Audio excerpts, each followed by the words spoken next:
ರಾಜ್ಯ ಕಾಂಗ್ರೆಸ್ನಲ್ಲಿ ಸಿಎಂ ಕುರ್ಚಿಗಾಗಿ ಕುರುಕ್ಷೇತ್ರವೇ ನಡೀತಾ ಇದೆ. ಈ ಯುದ್ಧದಲ್ಲಿ ಗೆಲ್ಲಲೇಬೇಕು ಅಂತ ಜಿದ್ದಿಗೆ ಬಿದ್ದಿರುವ ಡಿಕೆ ಸೋನಿಯಾ ಗಾಂಧಿ ಭೇಟಿಗೆ ಸಜ್ಜಾಗಿ ದೆಹಲಿಯಲ್ಲೇ ವಾಸ್ತವ್ಯವನ್ನು ಹೂಡಿದ್ದಾರೆ. ಸದ್ಯ ಡಿಕೆ ದೆಹಲಿ ಯಾತ್ರೆ ಭಾರೀ ಕುತೂಹಲವನ್ನು ಮೂಡಿಸ್ತಾ ಇದೆ.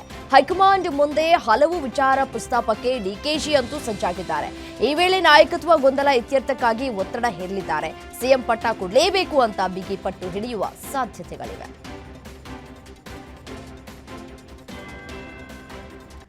ರಾಜ್ಯ ಸಚಿವ ಸಂಪುಟ ಪುನರ್ರಚನೆ ಕುರಿತು ನಡೀತಾ ಇರುವ ಚರ್ಚೆ ಮತ್ತಷ್ಟು ಜೋರಾಗಿದೆ. ರಾಜ್ಯದಲ್ಲಿ ಘಟಿಸಬಹುದು ಅಂತ ಹೇಳಿ ನಿರೀಕ್ಷಿಸಲಾಗ್ತಾ ಇರುವಂತಹ ಕಾಂಗ್ರೆಸ್ ಕ್ರಾಂತಿ ಟುಸ್ ಆಗಿದೆ. ದೆಹಲಿಯಲ್ಲಿ ಸಂಪುಟ ಪುನರ್ರಚನೆಯ ಸಿಎಂಗೆ ಗ್ರೀನ್ ಸಿಗ್ನಲ್ ಸಿಕ್ಕರೂ ಸಹ ಸಿದ್ದರಾಮಯ್ಯ ಸಂಪುಟ ಪುನರ್ರಚನೆಗೆ ಮನಸ್ಸು ಮಾಡ್ತಾ ಇಲ್ಲ. ಯಾಕಂದ್ರೆ ಸಂಪುಟ ಸರ್ಜರಿ ಮಾಡೋದು ಅಂದ್ರೆ ಜೇನುಗೂಡಿಗೆ ಕೈ ಹಾಕ್ದಂತೆ. ಕೊಂಚ ಯಾಮಾರಿದ್ರು ಸಂಕಷ್ಟ, ಪಕ್ಷಕ್ಕೆ ಸಂಕಷ್ಟ ಕಟ್ಟಿಟ್ಟ ಬುತ್ತಿ ಅಂತ ಖುದ್ದು ಸಿಎಂ ಸಿದ್ದರಾಮಯ್ಯನವರೇ ಸುಮ್ಮನಾಗಿದ್ದಾರಂತೆ.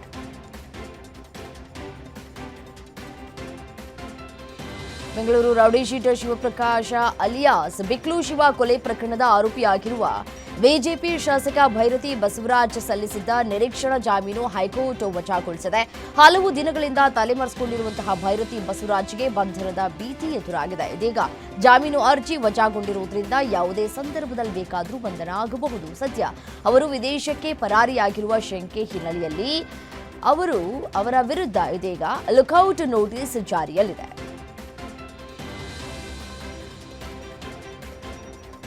ಕಲಬುರಗಿ ಜಿಲ್ಲೆಯಲ್ಲಿ ಕಾಂಗ್ರೆಸ್ ಪಕ್ಷದ ಮುಖಂಡನೊಬ್ಬ ಗನ್ ಹಿಡಿದು ಡ್ಯಾನ್ಸ್ ಮಾಡುವ ವಿಡಿಯೋ ಸಾಮಾಜಿಕ ಜಾಲತಾಣದಲ್ಲಿ ವೈರಲ್ ಆಗಿದೆ.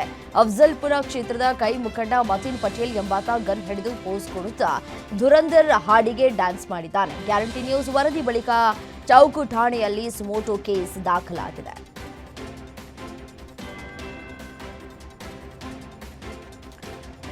ನಮ್ಮ ಮೆಟ್ರೋ ಪ್ರಯಾಣಿಕರು ಒಂದು ಕಹಿ ಘಟನೆಯನ್ನ ಅನುಭವಿಸಿದ್ದಾರೆ. ಬ್ಯಾಂಕ್ ಸರ್ವರ್ನಲ್ಲಿ ತಾಂತ್ರಿಕ ದೋಷ ಕಾಣಿಸಿಕೊಂಡ ಹಿನ್ನೆಲೆಯಲ್ಲಿ ಟಿಕೆಟ್ ಪಡೆಯೋದಕ್ಕೆ ಸಾಧ್ಯವಾಗಿದೆ. ಸಾವಿರಾರು ಜನರು ಪರದಾಡುವಂತಾಗಿದೆ. ಇತ್ತೀಚೆಗಷ್ಟೇ ಮೆಟ್ರೋ ದರ ಏರಿಕೆ ಮಾಡಿ ಮೆಟ್ರೋ ಪ್ರಯಾಣಿಕರ ಆಕ್ರೋಶಕ್ಕೆ ಒಳಗಾಗಿತ್ತು. ಇದರ ಬೆನ್ನಲ್ಲೇ ಬ್ಯಾಂಕ್ ಸರ್ವರ್ನಲ್ಲಿ ಡೌನ್ ಆಗಿರುವುದು ಜನರಿಗೆ ಕಿರಿಕಿರಿಯನ್ನ ಉಂಟು ಮಾಡಿದೆ. ಯುಪಿಐ ಪೇಮೆಂಟ್, ಬ್ಯಾಂಕ್ ಕಾರ್ಡ್ಗಳ ಮೂಲಕ ಟಿಕೆಟ್ ಖರೀದಿಸುವ ಪ್ರಕ್ರಿಯೆಯಲ್ಲಿ ತಾಂತ್ರಿಕ ಅಡಚಣೆ ಉಂಟಾಗಿದೆ.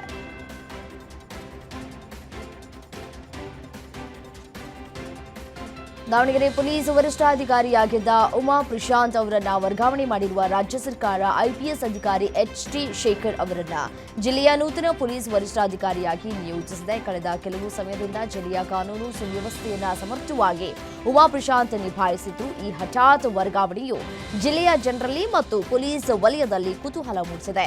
ಸರ್ಕಾರವು ಆಡಳಿತಾತ್ಮಕ ದೃಷ್ಟಿಯಿಂದ ಈ ಮಹತ್ವದ ಬದಲಾವಣೆ ಮಾಡಿದೆ ಅಂತ ಮೂಲಗಳಿಂದ ಮಾಹಿತಿ ಸಿಗ್ತಾ ಇದೆ. ವಿಜಯನಗರ ಜಿಲ್ಲೆಯಲ್ಲಿ ಭ್ರಷ್ಟ ಅಧಿಕಾರಿಗಳ ವಿರುದ್ಧ ಲೋಕಾಯುಕ್ತ ಪೊಲೀಸರು ಮತ್ತೊಂದು ಭರ್ಜರಿ ಕಾರ್ಯಾಚರಣೆಯನ್ನು ನಡೆಸಿದ್ದಾರೆ. ಕೆಲಸ ಮುಗಿಸಿದ ಗುತ್ತಿಗೆದಾರನ ಬಿಲ್ ಪಾವತಿಸುವುದಕ್ಕೆ 1 ಲಕ್ಷ ರೂಪಾಯಿ ಲಂಚ ಪಡಿತಾ ಇದ್ದ ವೇಳೆ ಪಿಡಬ್ಲ್ಯೂಡಿ ಸಹಾಯಕ ಇಂಜಿನಿಯರ್ ದೇವದಾಸ್ ಹಾಗೂ ಅಕೌಂಟೆಂಟ್ ಮಾರುತಿ ರೆಡ್ ಹ್ಯಾಂಡ್ ಆಗಿ ಸಿಕ್ಕಿಬಿದ್ದಿದ್ದಾರೆ. ಕಾಮಗಾರಿಯ ಬಿಲ್ ಮಾಡಿಕೊಡೋದಕ್ಕೆ 1 ಲಕ್ಷ ಹಣಕ್ಕೆ ಡಿಮ್ಯಾಂಡ್ ಅನ್ನ ಇಟ್ಟಿದ್ರು.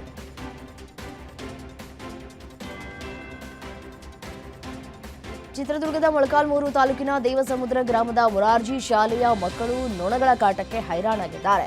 ಶಾಲೆಯ ಪಕ್ಕದ 300 ಮೀಟರ್ ದೂರದಲ್ಲಿರುವ 5-6 ಕೋಳಿ ಫಾರ್ಮ್ಗಳಿವೆ. ಇನ್ನು ಈ ವಾಸನೆಯಿಂದ ಶಾಲೆಗೆ ರಾಶಿ ರಾಶಿ ನೊಣಗಳು ಎಂಟ್ರಿ ಆಗ್ತಿವೆ. ನೊಣಗಳ ಕಾಟಕ್ಕೆ ಶಾಲಾ ವಿದ್ಯಾರ್ಥಿಗಳು ರೋಸ್ ಹೋಗಿದ್ದಾರೆ. ಕೂಡಲೇ ಪೌಲ್ಟ್ರಿ ಫಾರಂ ಸ್ಥಳಾಂತರಕ್ಕೆ ಸಾರ್ವಜನಿಕರು ಒತ್ತಾಯಿಸ್ತಾ ಇದ್ದಾರೆ. ಕಂಡೂ ಕಾಣದಂತೆ ತಾಲೂಕು ಆಡಳಿತ ಇದೀಗ ಕಣ್ಮುಚ್ಕೊಂಡು ಕೂತಿದೆ. ದೊಡ್ಡಮ್ಮ ಕೆಲಸ ಮಾಡ್ತಾ ಇದ್ದ ಮನೆಗೆ ಯುವಕನೊಬ್ಬ ಕನ್ನ ಹಾಕಿದ್ದಾನೆ. ಈ ಘಟನೆ ಬೆಂಗಳೂರಿನ ಬಸವನಗುಡಿ ಠಾಣಾ ವ್ಯಾಪ್ತಿಯಲ್ಲಿ ನಡೆದಿದೆ. ಮನೆಯಲ್ಲಿದ್ದಂತಹ 241 ಗ್ರಾಂ ಚಿನ್ನಾಭರಣ, 2.8 ಕೆಜಿ ಬೆಳ್ಳಿ, 1.3 ಲಕ್ಷ ನಗದು ಕಳ್ಳತನ ಮಾಡಲಾಗಿದೆ.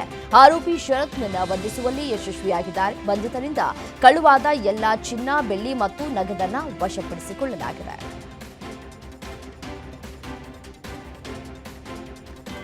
ಉತ್ತರ ಕನ್ನಡದ ರಾಮನಗರದಲ್ಲಿ ಅಪಘಾತದ ಸಂಖ್ಯೆಗಳು ದಿನದಿಂದ ದಿನಕ್ಕೆ ಹೆಚ್ಚಾಗ್ತಿವೆ.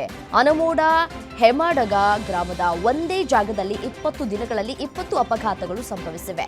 ಎದುರಿನ ವಾಹನ ತಪ್ಪಿಸೋದಕ್ಕೆ ಹೋಗಿ ಮರಕ್ಕೆ ಕಾರು ಡಿಕ್ಕಿಯಾಗಿ ಮಹಿಳೆ ಸ್ಥಳದಲ್ಲೇ ಸಾವನ್ನಪ್ಪಿದ್ರೆ 4 ದಿನಗಳ ಹಿಂದೆಯಷ್ಟೇ ಇದೇ ಜಾಗದಲ್ಲಿ 13 ವರ್ಷದ ಬಾಲಕ ಮೃತಪಟ್ಟಿದ್ದ.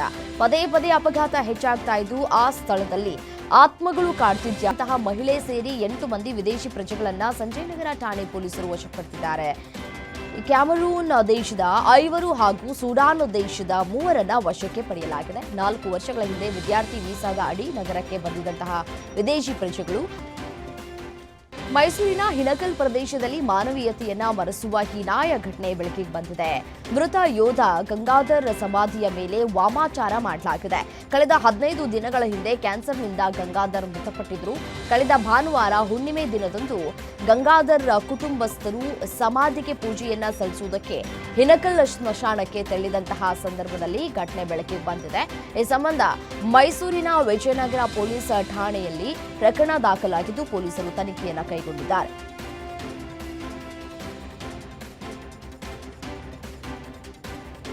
ಬೆಂಗಳೂರಿನಲ್ಲಿ ಚಿರತೆ ಕಾಟ ತಪ್ತಾ ಇಲ್ಲ. ಅಂಜನಾಪುರದಲ್ಲಿ ಮತ್ತೆ ಚಿರತೆ ಪ್ರತ್ಯಕ್ಷವಾಗಿದೆ. ಸಂದೀಪ್ ಎಂಬುವರ ಮನೆ ಗೇಟ್ ಬಳಿ ಚಿರತೆ ಕಾಣಿಸಿಕೊಂಡಿದೆ.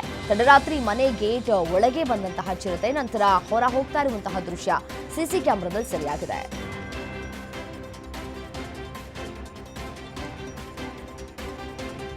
ಕರ್ನಾಟಕ ಸಾಬೂನು ಮಾರ್ಜಕಗಳ ನಿಯಮಿತ ತಯಾರಿಸುವ ಉತ್ಪನ್ನಗಳಿಗೆ ನಟಿ ತಮನ್ನಾ ಭಾಟಿಯಾ ಪ್ರಚಾರ ರಾಯಭಾರಿಯಾಗಿದ್ದಾರೆ. ಬೆಂಗಳೂರಿನ ಖಾಸಗಿ ಹೋಟೆಲ್ನಲ್ಲಿ ನಡೆದ ಅದ್ದೂರಿ ಸಮಾರಂಭದಲ್ಲಿ ನಟಿ ತಮನ್ನಾ ಭಾಟಿಯಾ ಮೈಸೂರು ಸ್ಯಾಂಡಲ್ ಸೋಪ್ನ ಉತ್ಪನ್ನಗಳನ್ನು ಬಿಡುಗಡೆಗೊಳಿಸಿದ್ರು. ಈ ವೇಳೆ ತಮನ್ನಾ ರಾಯಭಾರಿಯಾಗಿ ಆಯ್ಕೆಯಾಗಿದ್ದಕ್ಕೆ ಸಂತಸವಾಗ್ತಾ ಇದೆ. ಇನ್ನು ಎಂಬಿ ಪಾಟೀಲ್ ಕೆಎಸ್ಡಿಎಲ್ ಸಂಸ್ಥೆಯ ವಾರ್ಷಿಕ ವಹಿವಾಟನ್ನ 2030ರ ಹೊತ್ತಿಗೆ 5,000 ಕೋಟಿ ಹೆಚ್ಚಿಸುವ ಗುರಿ ಇದೆ ಅಂತ ಹೇಳಿದರು. ನಾಯಕರು ವ್ಯಾಪಕ ಶ್ರೇಣಿಯ ಕ್ಷೇತ್ರಗಳಲ್ಲಿ ಚರ್ಚೆ ನಡೆಸುವ ನಿರೀಕ್ಷೆ ಇದೆ ಅಂತ ವಿದೇಶಾಂಗ ಸಚಿವಾಲಯ ತಿಳಿಸಿದೆ.